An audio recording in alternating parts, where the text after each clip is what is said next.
Hello. I'm coming on today to kind of talk about the five foundational pillars that I begin with or work through in my coaching progress.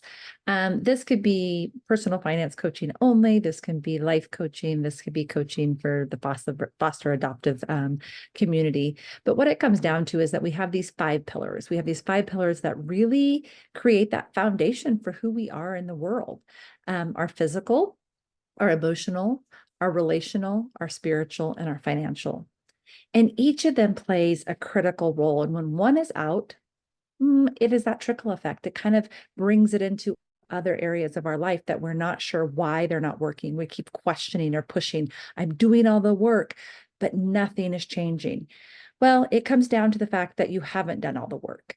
We really kind of dig into each of those places. Physically, are you living your optimal physical life? Because if we don't get enough sleep, if we're not putting nutrition in our body, if we're not taking movement every day, then we can't perform to an optimal level. Emotional.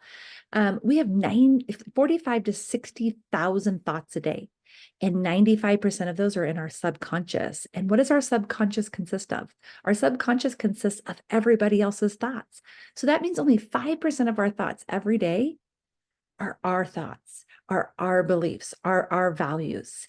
And that has to change. We have to really start thinking in the mindset of what we want our life to look like, what we want to believe, how we want to feel, and really start untelling some of those subconscious stories, because those kind of are our ancestral stories. There are stories of our boss, our spouse, trauma in childhood.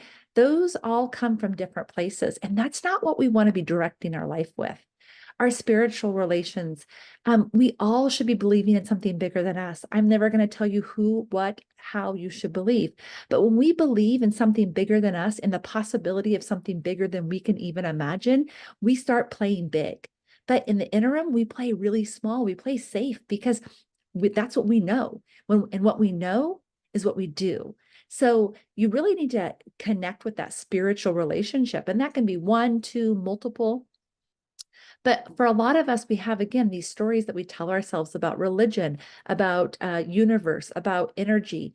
And we tend to lead with that instead of relook at it, re-educate ourselves. Relational. We know, we as a human population need connection.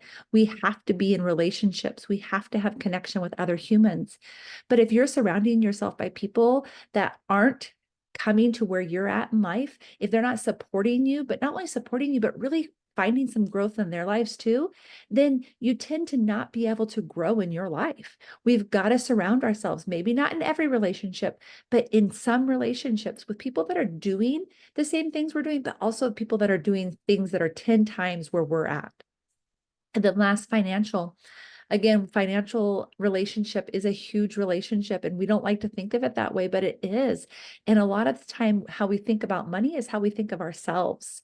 And so we really have to dig into that. But here's the thing, if you can really tackle those four first pillars, it kind of comes into play really automatically when it comes to finances. And we start to unravel those things almost naturally. But if not, then we dig in, we figure out where those stories are coming from or where that value is not coming from. And when we do all of those things, we really become this optimal self, this place where we can perform at our optimum self. And here's the best thing. We will fall off sometimes. We will get tired. We will get lazy. We will do life. Life will start lifing. I heard that recently. I loved it. And we can get right back on because we've already healed. One of the things that we have to do is we have to heal in order to go through life. If we don't, we're just dealing. We're never actually moving through the energy or moving through the emotion. We're just dealing with it. But if we heal, we can let go of that fake it till you make it philosophy and actually just be in who we are. I want to read you this. We need to change us, because when we change us, when we change a mama, we change a family. Think about that. What's the one thing you want for your family? You want for them to be everything they dreamed of, everything that they know, that they can be. But when we lead by example, When we change us, not only are we better versions of ourselves every day, but we lead with that example. And what an amazing legacy to leave. I hope you found some of those tips really good. I hope you have a great day. We'll talk to you soon.